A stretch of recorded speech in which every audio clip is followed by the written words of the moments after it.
Salve, salve, senhoras e senhores! Hoje eu quero bater um papo sobre aquele momento em que você começa a deixar de ser anfitrião e vira empresário.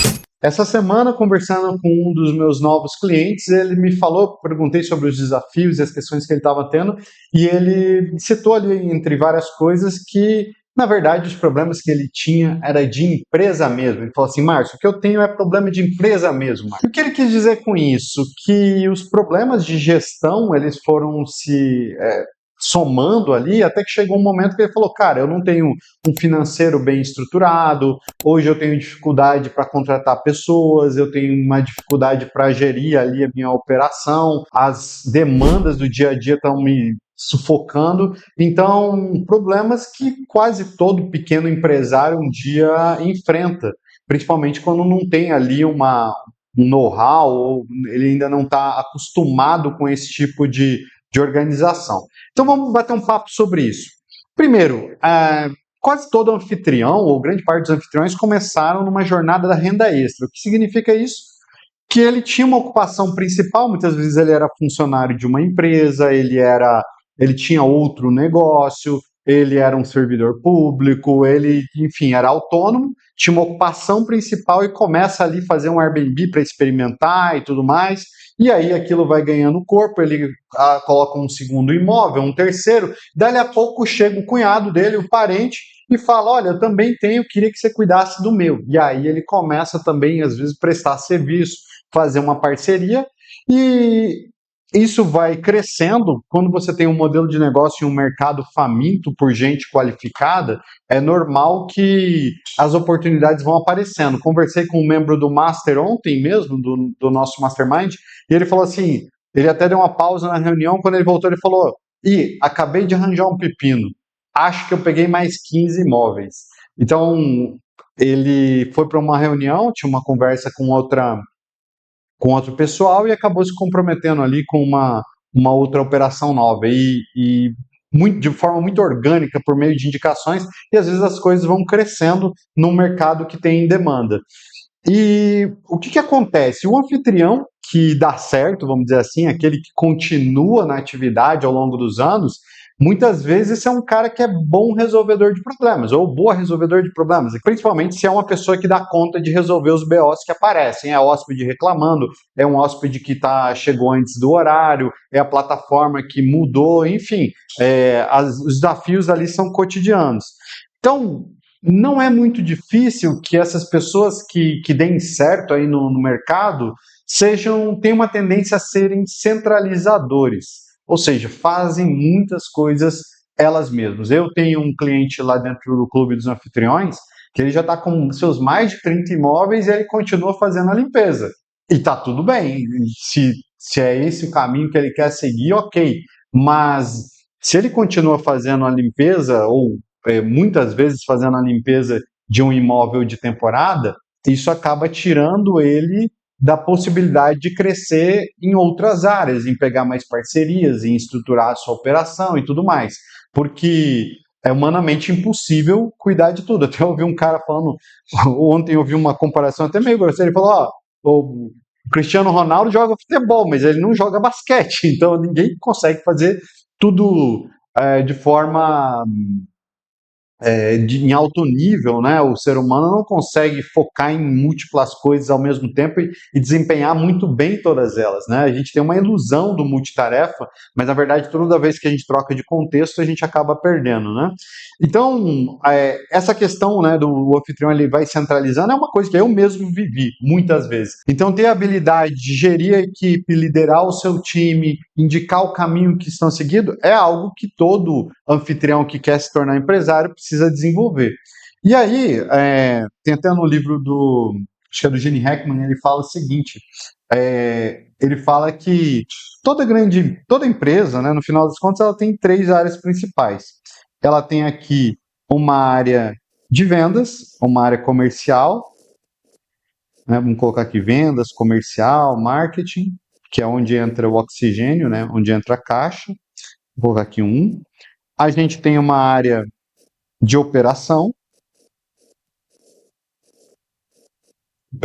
vamos colocar aqui. E aqui eu tenho uma área de 3. financeiro. Então, quando você começa, você está fazendo essas três coisas. Você é o anfitrião que vende as estadias ali no Airbnb, na Booking, atende os hóspedes, fecha a reserva direta. Você é o que às vezes capta um novo proprietário, um novo imóvel. Você é o cara que cuida da limpeza. Você vai lá e passa os lençóis quando precisar. Eu passei muita roupa ali nos meus Airbnbs quando precisava, às vezes no horário do almoço e tal, na correria. Eu ia lá e resolvia o BO, bater quadro na parede, resolver problema de entupimento.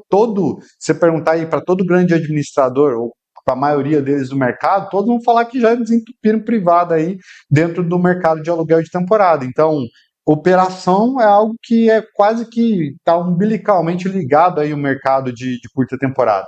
E também financeiro, porque se você não olha para o seu financeiro, você não sabe se você está ganhando dinheiro, se você está pagando para trabalhar, ou para onde que está indo o capital ali que você, as reservas que você está recebendo, o que está acontecendo. Então, você ter essas três frentes bem encaminhadas, vamos dizer assim, é fundamental. Mas é claro que quando começa, você está aqui, ó, vamos chamar você aqui do senhor CEO. Você, no começo, você tem o chapéuzinho aqui de várias coisas. Você é o vendedor da sua empresa, você é o cara, você é o social media, você está fazendo marketing no Instagram, você é o cara que faz a prestação de contas, então você faz o financeiro, você também é o atendente de reservas. Aí o que acontece? Chega um momento que essa atividade, vamos dizer aqui, ó, atendimento a reservas, você já está dando ali no seu dia a dia 120%. Você está trabalhando mais do que você poderia. E mesmo assim já não está mais dando conta. De repente chega um momento que você fala, cara, eu vou colocar alguém aqui que vai conseguir fazer 70% do que eu fazia, mas eu vou passar esse chapéuzinho agora aqui para frente. Agora aqui, a nossa empresa vai ficar assim, eu tenho eu aqui como CEO, eu também sou, então vamos dizer aqui o Márcio. O Márcio também é o vendedor, ou comercial, tá aqui o Márcio. O Márcio também cuida do financeiro. E agora, aqui, o Márcio também é o responsável pela operação. Só que agora, aqui embaixo, vai ter aqui o Joaquim, que vai ser o cara das reservas. Sei lá, vai fazer o atendimento de reservas, responder hóspedes, cuidar da IA, cadastrar os anúncios, sei lá, né? E ele vai te ajudar aqui nessa atividade de operação. E eventualmente vai chegar um momento que o Joaquim você vai desenvolvendo, vai treinando, até que um dia, quem sabe, o Joaquim consiga um dia te substituir aqui na operação.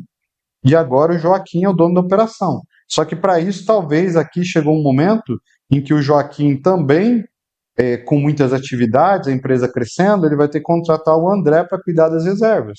E assim por diante. E assim a empresa vai crescendo, né? O Samuel Gondim, né, da Carpe Diem, que a gente fez uma imersão precificação em escala outro dia, ele falou, é assim que a sua empresa vai sofrendo uma mitose, né? Você vai colocando mais uma pessoa que vai espelhar aquilo que você fazia naquela área, aí chega um momento aqui que você fala, cara, financeiro tá difícil e tal, contas a pagar, aqui, agora eu vou colocar aqui um BPO, contratei um escritório aqui de contabilidade, que também tem um serviço, então agora eles cuidam aqui de contas a pagar e receber.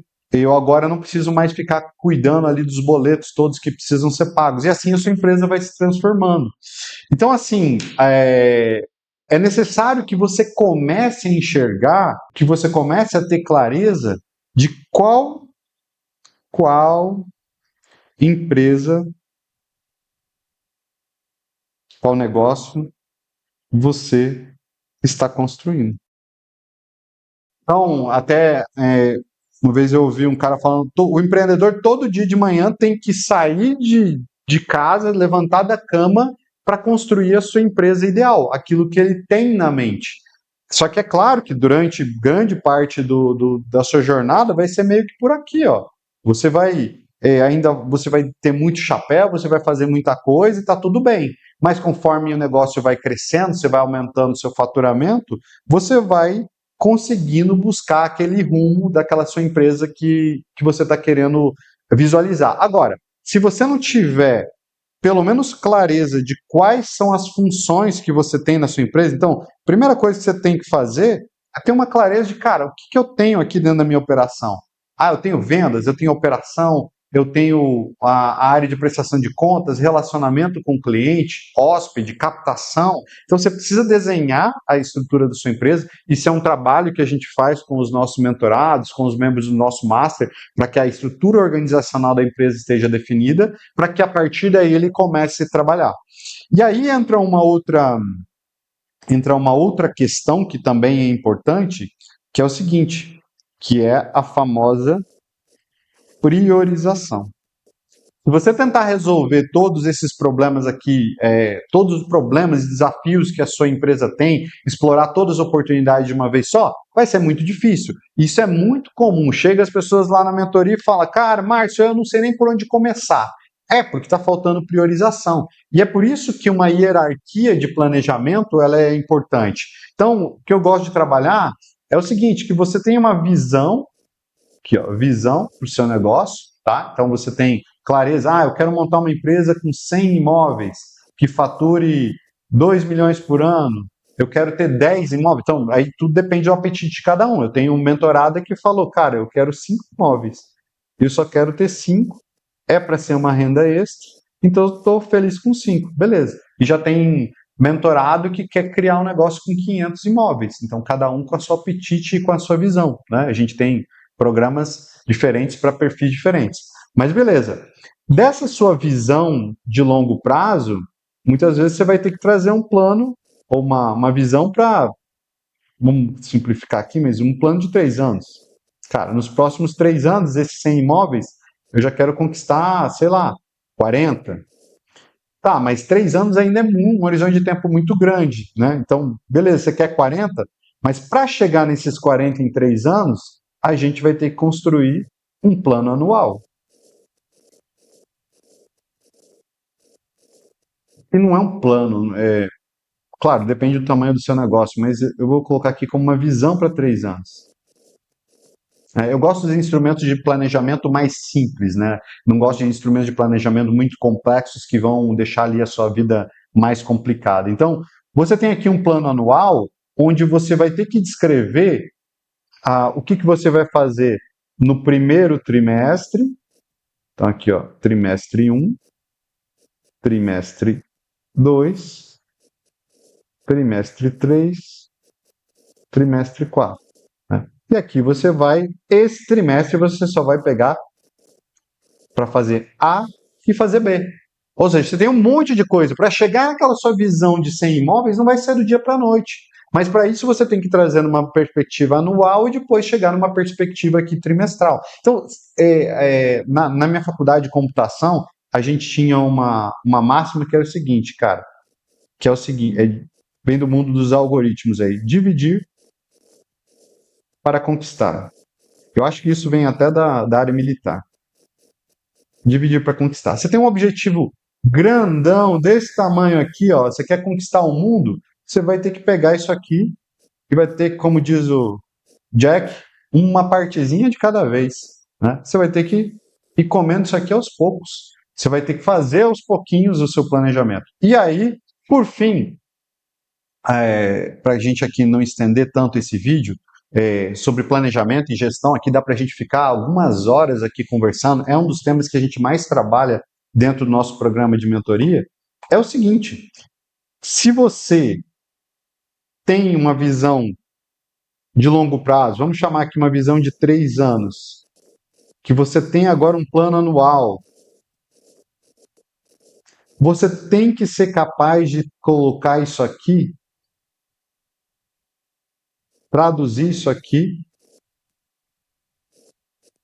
para a sua rotina diária. É muito legal fazer planos, você conseguir ali desenhar a sua visão de negócio, acho isso muito importante, mas se você não tiver o diacho da rotina, saber o que você faz todos os dias, hoje, o que eu vou pegar daquele meu negócio gigante, daquela minha visão enorme que eu tenho para o futuro, o que eu vou fazer hoje? Qual é o pedacinho que eu vou pegar agora, desse monte aqui que eu tenho que fazer? O que eu estou fazendo hoje? Né? E aí entra uma dinâmica de rotina, de tração, para que você possa derivar esses grandes marcos que você tem na cabeça para ali o seu dia a dia. Enfim, eu dei aqui uma passada de visão aqui geral sobre a estrutura de planejamento, estrutura de modelagem de negócio que a gente enxerga, mas o fato é que assim, você vai precisar de métricas, você vai precisar de time, definir a cultura da sua empresa, o perfil do seu cliente ideal. Existem uma série de atividades que todo empreendedor que tem um negócio passa. E aí, retomando o começo do vídeo, a leitura desse meu cliente tá perfeita. Assim, um problema de empresa mesmo. Você vê que o que eu falei aqui pode se aplicar tanto para uma padaria, para uma mecânica, para uma loja, para um e-commerce. Por quê? A gente está falando de visão de negócio, de você saber para onde a sua empresa vai, qual é o seu plano, a sua visão para 3 anos, o que você traz para o seu plano anual, como você fraciona isso em trimestres, definir metas para saber se você está buscando, como que você define uma meta com qualidade, uma meta que seja específica, mensurável, alcançável, relevante, definida no tempo. Então, tudo isso, existem disciplinas, né, de gestão, de administração, de planejamento estratégico que te ajudam a desenvolver. O que acontece é, como eu falei, o anfitrião muitas vezes ele vem da renda extra, ele vem se vê como o cara que recebe hóspedes, basicamente, aluga um imóvel no Airbnb, só que quando ele precisa fazer esse shift, tirar o chapéu de anfitrião e botar o papel de empresário e gestor, muitas vezes ele sofre, ele tem dificuldade. É por isso que quando chega ali em 30 imóveis, 35, quando chega no limite da capacidade de uma pessoa fazer com qualidade, sem pirar, conseguindo tirar férias, conseguindo jantar com a sua esposa, com a sua família, aí muitos anfitriões travam nesse patamar de crescimento, porque é justamente quando ele precisa fazer esse shift, né, essa alteração de mentalidade, de posicionamento, para que ele possa fazer com que o negócio dele cresça de uma forma menos dependente da pessoa dele. E, enfim, mas é uma realidade de quase todo empresário no Brasil, assim, muita gente treinou, aprendeu e foi aprendendo as coisas e fazendo na marra, não teve uma formação nem escolar, nem empresarial, e é por isso que, enfim, existem programas como os nossos para poder ajudar os anfitriões que estão nessa fase de escala. Então, que a gente tem pego hoje é desde pequenos anfitriões que estão 1, 2 imóveis e querem estruturar um negócio para já começar a crescer com uma certa estruturação, captar os seus próximos imóveis, já entrar nessa gestão, entrar na operação, ter ali uma previsibilidade um pouco maior, conseguir ter um relacionamento com um proprietário legal, ter bons contratos, até pessoas que têm operações grandes, com 50, 100, 200 imóveis, mas que cresceram na base do suor, na base do ferro e fogo, e agora estão no momento de estabilizar um pouco mais, querem mais qualidade de vida, querem mais estrutura, querem conseguir entregar mais resultado para os seus clientes, e aí também conversam com a gente para que a gente possa ajudar no processo. Então, quando a gente vem com uma modelagem, é justamente, né, a gente tem as ferramentas, tem a documentação para que a pessoa possa preencher e adapte isso à sua realidade, né, os sistemas, tudo aquilo que vai apoiar esse anfitrião empresário a colocar o seu negócio nos trilhos. Então, esse é o nosso papel, muitas vezes, com uma leitura externa, conseguir diagnosticar onde estão os problemas, onde estão os pontos cegos ali daquele anfitrião e como ele pode crescer e continuar avançando. Se alguma coisa desse vídeo aqui fez sentido para você, não esquece de dar o seu like aí para a gente, na confiança, como diria Raul Sena. Então, ajuda a gente, nos ajuda e nos incentiva a produzir mais vídeos como esse. Se esse estilo de conteúdo de vídeo, falando mais de gestão, de empresa e de negócio, é um conteúdo que faz sentido, quero que você me diga aqui nos comentários, me manda sua mensagem, me fala qual que é o seu momento no aluguel de temporada. Também, se você quiser entrar em contato comigo, saber, conhecer um pouco mais dos nossos programas, a gente vai deixar informações, links aqui do nosso time aqui embaixo, ou você pode me mandar uma mensagem no Instagram, @MárcioRBraz. Bom, eu fico por aqui, vou também cuidar da minha empresa. Grande abraço, boas reservas, nos vemos no nosso próximo vídeo.